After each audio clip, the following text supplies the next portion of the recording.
এই সিএএ এর cut off ডেটের এক্সটেনশন বলে যেটা প্রচার করা হচ্ছে সেটা আর কিছুই নয়, সেটা ইস্যু থেকে নজর ঘোরানো।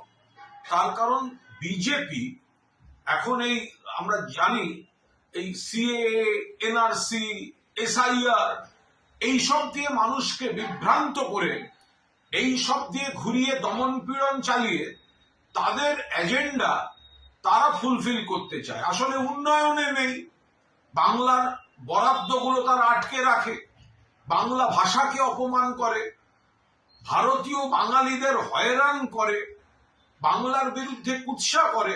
যখন বুঝতে পারছে যে বাংলা ক্ষিপ্ত, তখন এই ধরনের নজর ঘোরানো।